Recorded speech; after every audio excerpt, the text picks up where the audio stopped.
Hello everyone, welcome to this week's episode of Wehry Weekly History and Entertainment News. The fall is getting trickier and trickier for discussing entertainment events. Many companies are already making plans for 2021 since 2020 has messed up so many of them. It's going to be a tough fall, but entertainment businesses are persevering. On this week's episode, I'll be discussing some of the difficulties and successes they are facing and mentioning events that one can still do before the weather gets too cold. First, it's time for this week's trivia question, which will be answered at the end of the movie segment. This week's question is, in honor of November, what is the largest debut for a movie that premiered in November? Now, for this week's local entertainment headlines. The Boston Symphony Orchestra has been forced to cancel live performances for the rest of Tanglewood's 2020-2021 season. The orchestra will continue the expansion of its digital archives, and new video content will also be recorded.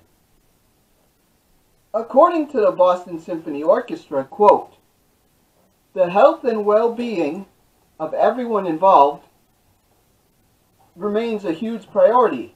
It will always be the first priority when considering options and defining future plans for bringing audiences back to the hall," end quote.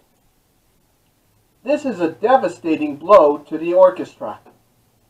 Many of the people involved with the Boston Symphony Orchestra have been forced to take significant pay cuts due to the lost shows.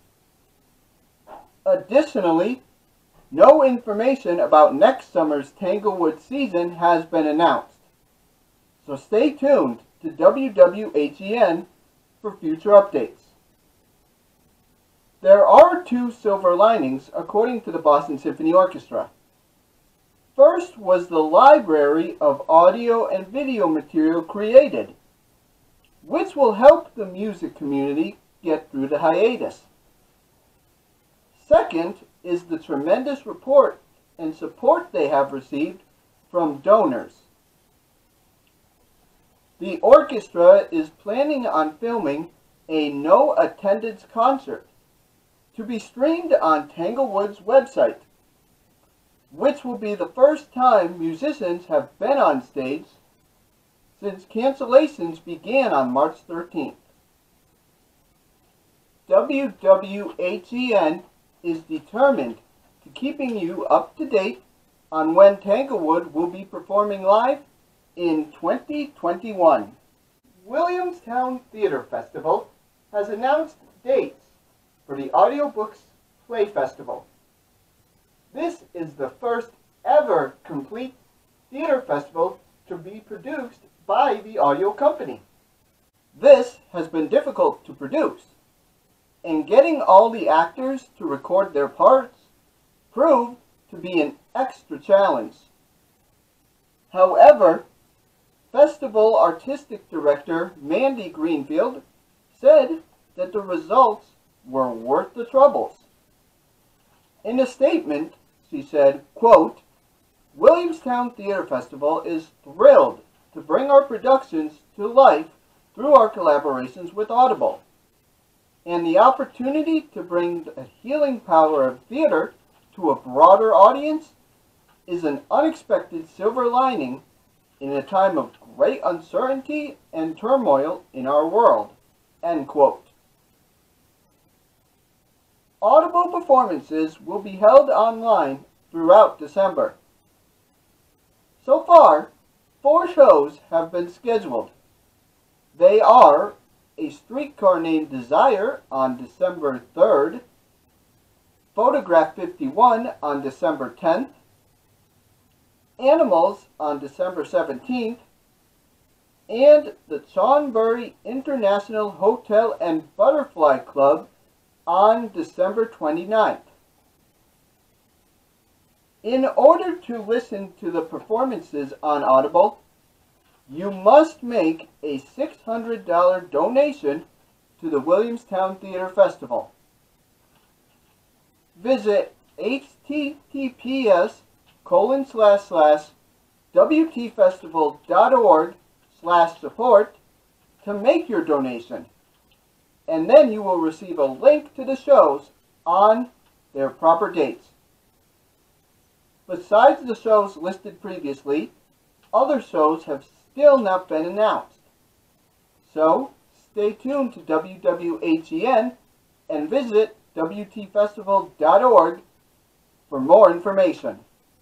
The Jacob's Pillows Dance Festival has announced its fall season, which will include commissions, community artist partnerships, and COVID-compliant Pillow Lab residencies through December.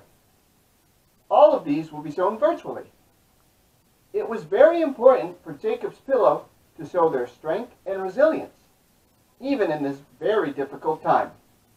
They will welcome a small number of artists to its campus to develop new works, participate in partnerships, and present online virtual premieres.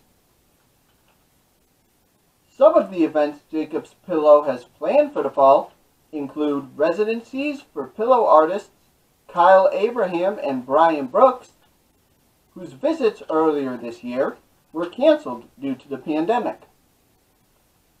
Also, choreographers Emily Johnson and Samel Pitts will be showing off their works at the Jacob's Pillow Dance Festival website. Artists/activists Dante Brown and Mar Perilla will be showing off their work as well, which combines dance with social justice themes.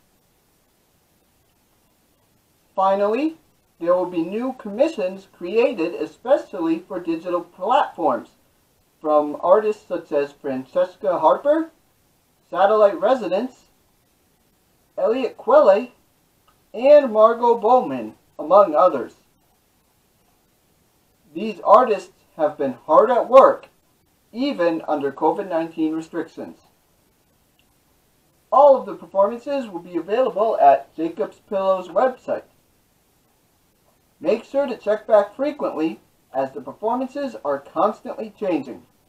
Movie theaters in Berkshire County have once again hit a wall in their openings.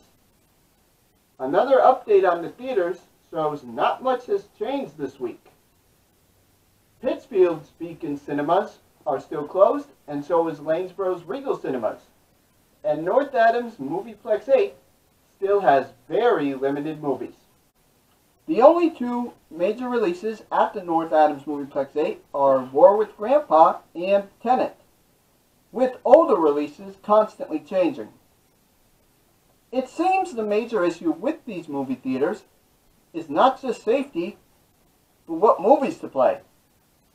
Since all of these movies are being moved, the theaters are facing a what can we play crisis. This is also going to be difficult for movies and movie theaters to move forward over the next few months in Massachusetts. However, it was recently announced that the New York theaters, including Regal Cinemas, would reopen as planned. If you're curious about a road trip to upstate New York to see a movie, stay tuned to future episodes of WWHEN for eventual road trips. Movies are going the on-demand route more frequently today due to the ever-changing landscape of COVID-19.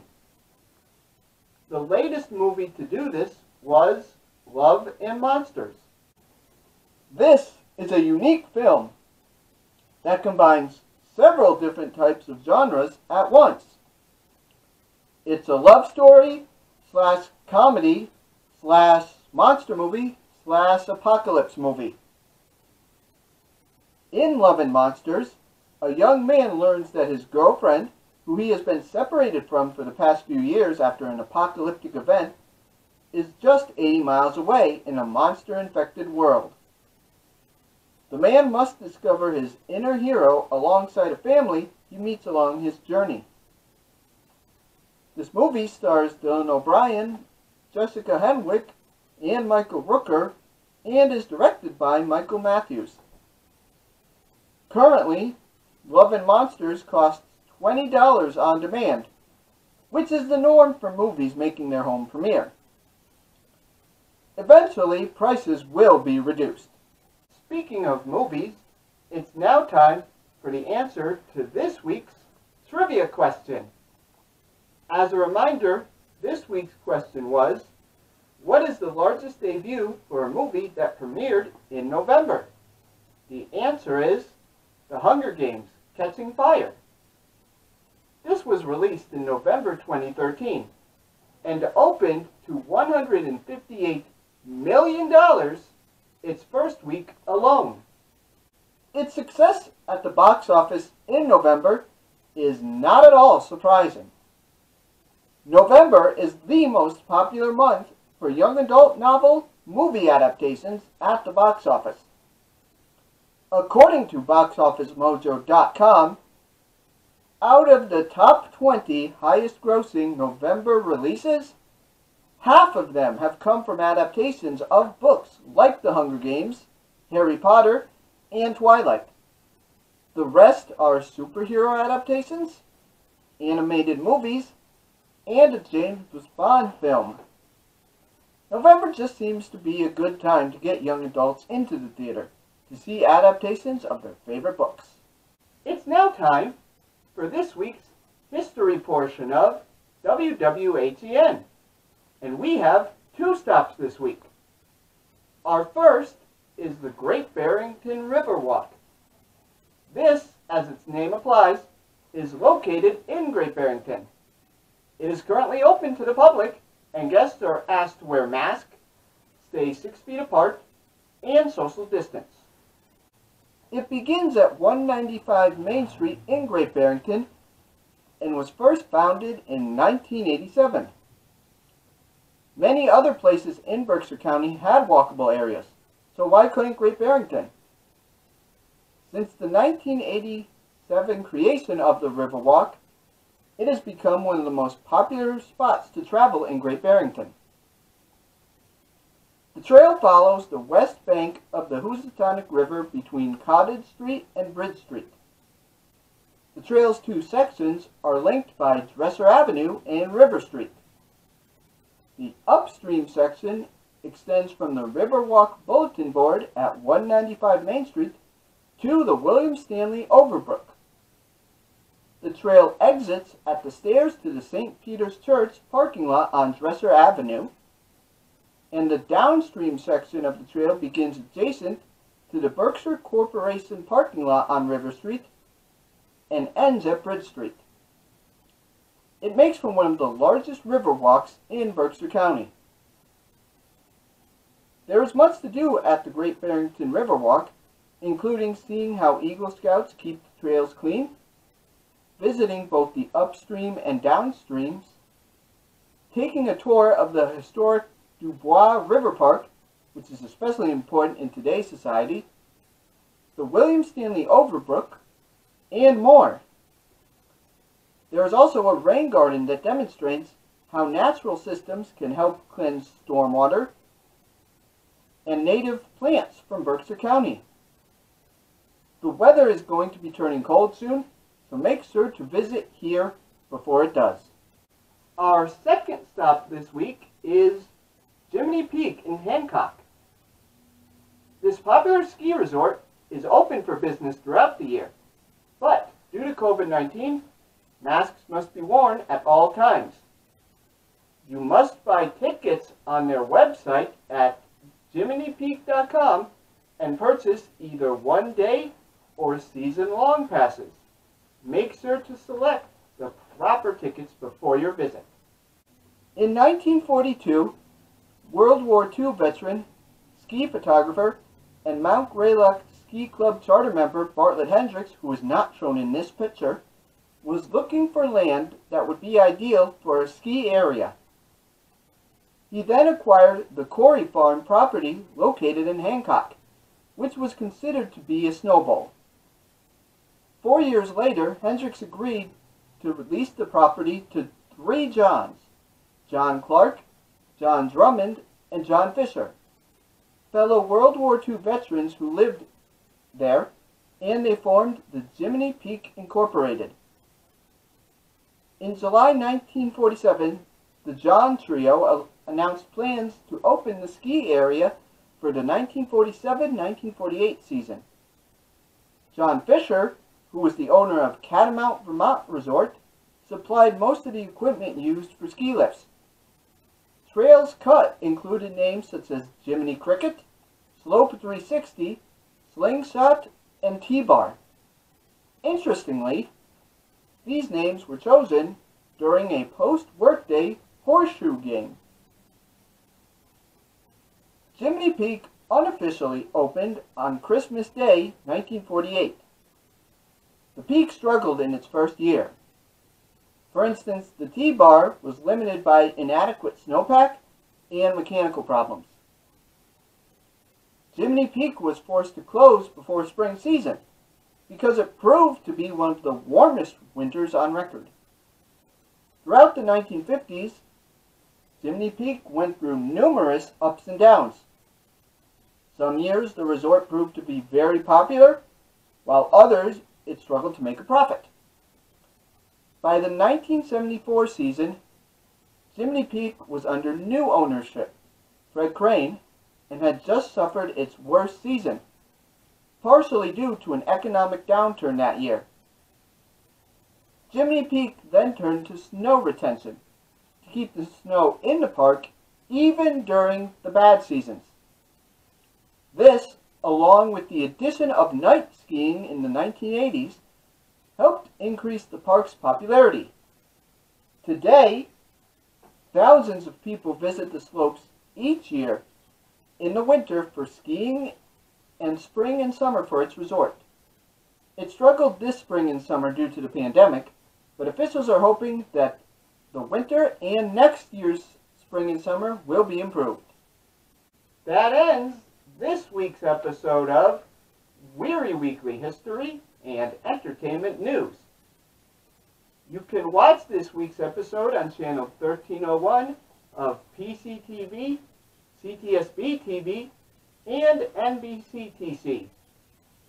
Air times on all 3 of these networks vary. Visit the websites shown here for more information. Please note that if you are watching these programs on television, the video quality may not be as strong as my YouTube channel, so check out RT Wehry on YouTube for more information. Thank you.